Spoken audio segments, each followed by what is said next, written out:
Olá, boa tarde, amigos do MOBA. Hoje é sexta-feira, 15 de maio, e queremos partilhar com vocês um brevíssimo comentário ao respeito da saída do ministro da Saúde, Nelson Teich, que hoje nos surpreendeu, não é? Ao longo da manhã de hoje, sexta-feira, nos surpreende sua saída. Foi ele que solicitou sair do cargo, eh, tendo menos de um mês de assumir a pasta. Segundo a imprensa ha divulgado, o motivo do abandono do governo é a pressão que ele diz ter recebido do presidente para modificar o protocolo sobre o uso da hidroxicloroquina no tratamento de pacientes com Covid. Ele não concorda com o uso deste medicamento e isto teria motivado sua saída do governo. Independentemente do mérito desta situação, nós não vamos entrar a discutir isto, temos que não é um comentário sobre o uso, uma defesa do uso da hidroxicloroquina ou contra ela, não entraremos nesse mérito. Queremos atentar para outro assunto que nos preocupa, né? Que é esta aparente falta de critério por parte do presidente para a eleição dos seus ministros e uma, repito, aparente incapacidade para unir e trabalhar com a equipe de aqueles que tem selecionado como primeiros colaboradores.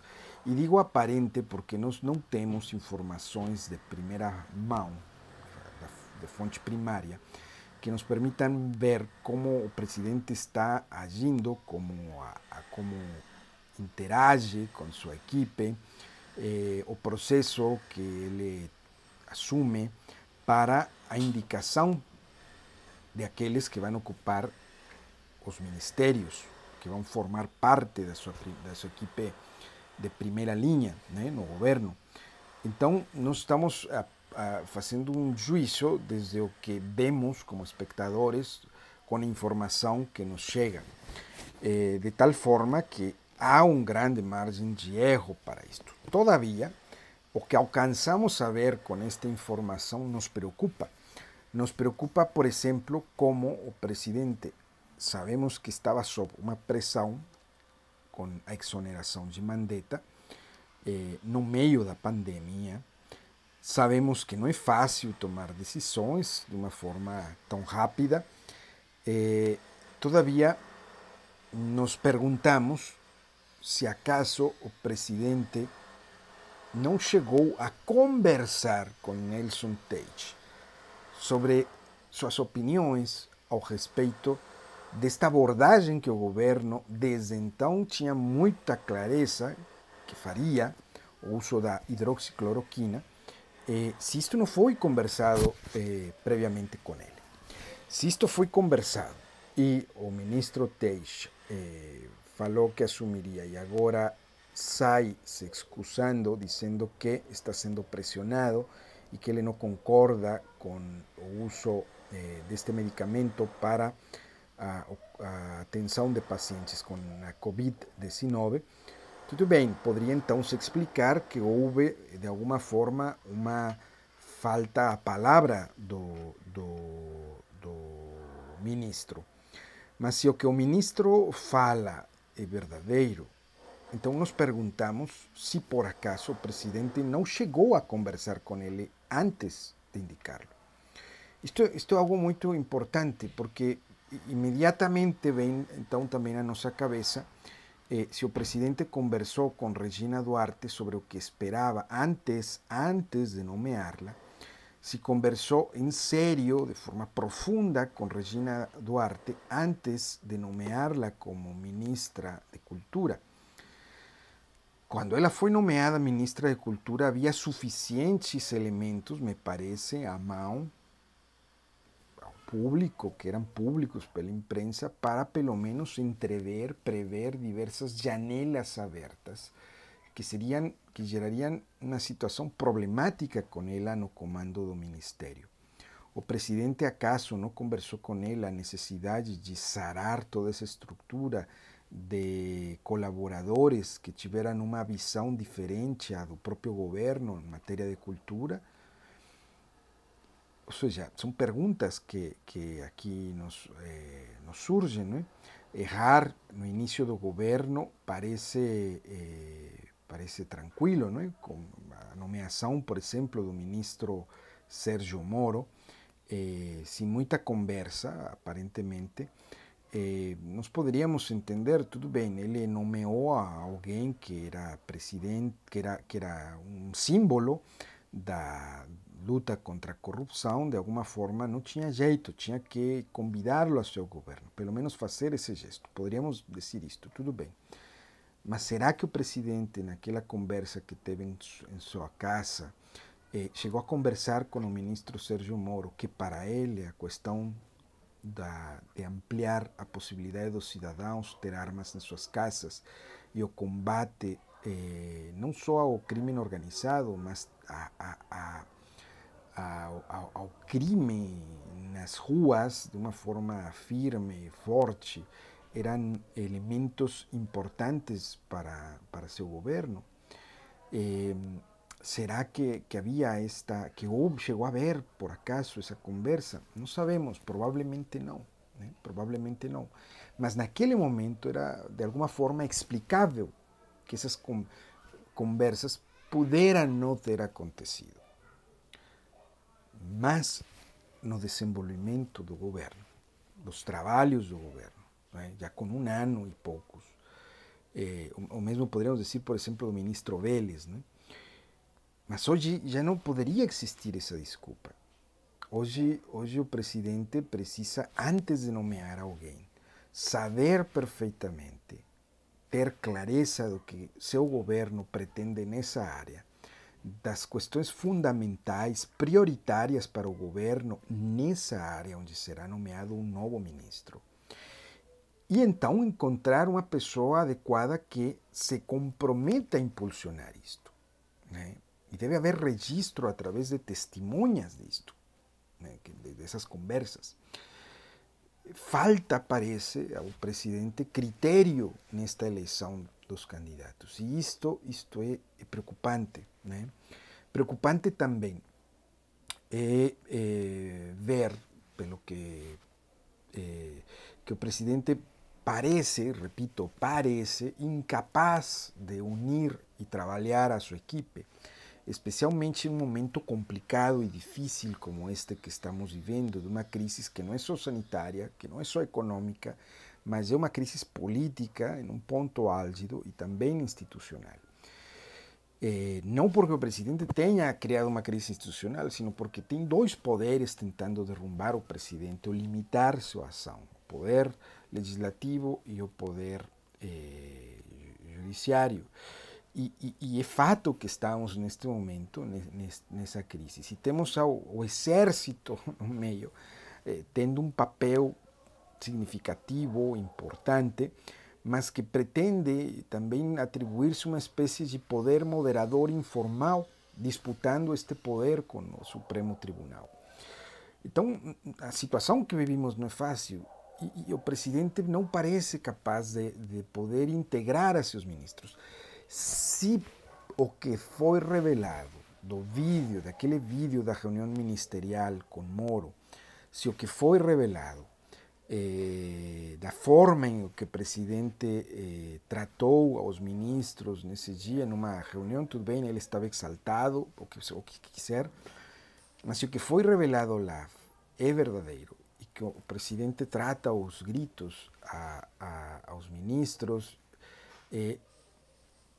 isto não pode continuar assim. O presidente precisa assumir uma posição de liderança. O presidente precisa assumir uma posição onde neutralize as resistências, com a antecipação que seja possível, que conquiste vontades para caminhar em torno a um projeto. E eu entendo que deve haver, que existem neste momento ministros tentando caminhar, que não apague a resistência, que não tenha unido a esse grupo aos gritos, aos berros, mas em função de um projeto.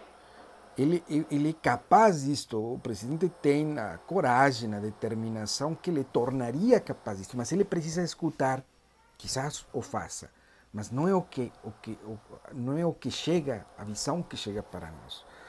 Precisa escutar, precisa escolher conselheiros adequados e precisa agir de forma que unifique sua equipe de trabalho, de tal forma de evitar que desgastes desnecessários como este aconteçam.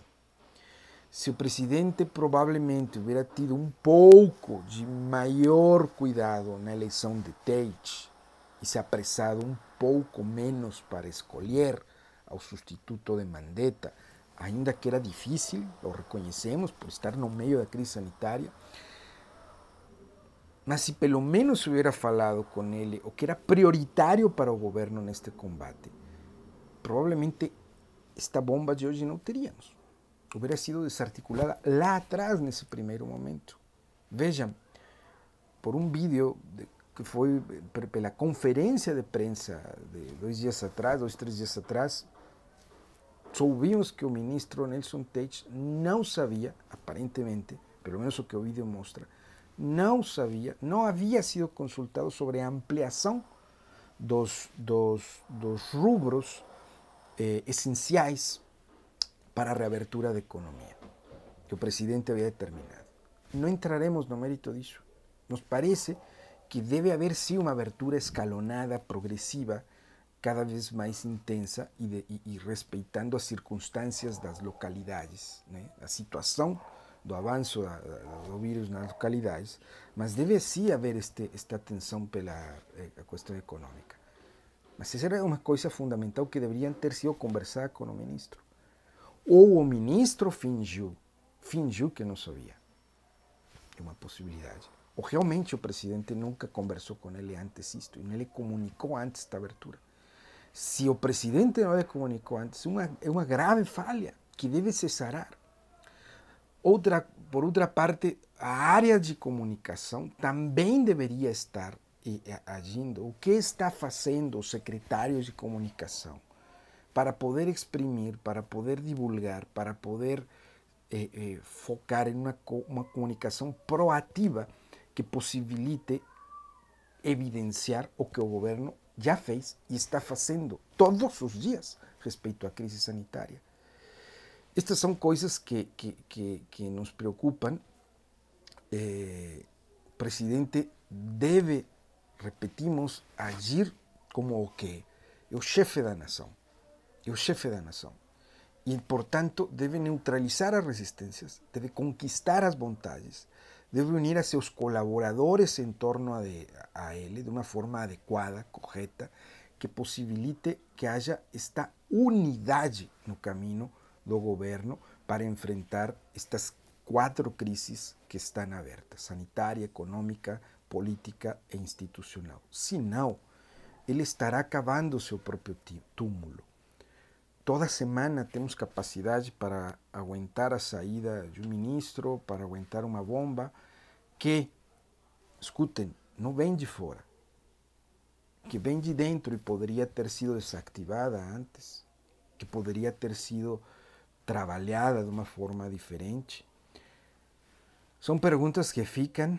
É momento de, evidentemente, rezar pelo nosso presidente, que Deus lhe dê a docilidade para poder escutar também a seus melhores colaboradores, prudência para a toma de decisões. Prudência não é medo, não é medo, é tomar decisões corretas de acordo às circunstâncias, e que continue dando-lhe essa coragem, mas ele precisa agir como chefe verdadeiro, ou seja, integrando, somando forças, sendo mais criterioso para escolher a seus colaboradores.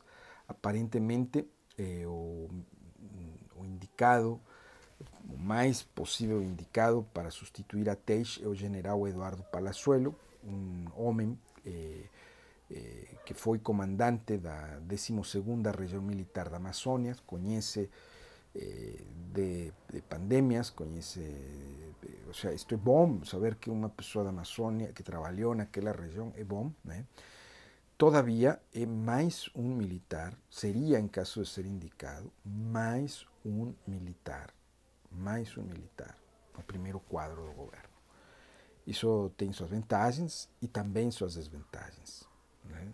Já temos falado um pouco que nos preocupa no grupo de militares, sua visão positivista, sua infiltração muito forte por parte da maçonaria, sua atitude liberal, com muitas das pautas conservadoras, contrária a muitas pautas conservadoras, e que há um grupo de militares em torno do vice-presidente agindo para poder possibilitar ou a assunção do presidente, do vice-presidente como presidente, ou então ele ser um substituto adequado de Bolsonaro nas próximas eleições. Existe, de fato, um grupo em torno ao vice-presidente em torno disto. Então, é uma preocupação a mais. Este é o nosso comentário hoje, não um comentário alentador, evidentemente, mas estamos atentos, recemos por nosso presidente, recemos por esta situação e peçamos para que ele realmente possa, desde sua própria atitude, poder colocar elementos que corrijam esta situação que estamos vivendo. Recemos para que o próximo indicado realmente seja um homem adequado para o Ministério da Saúde. Um forte abraço, estamos atentos também a seus comentários. Fiquem à vontade para realizá-los. Grande abraço.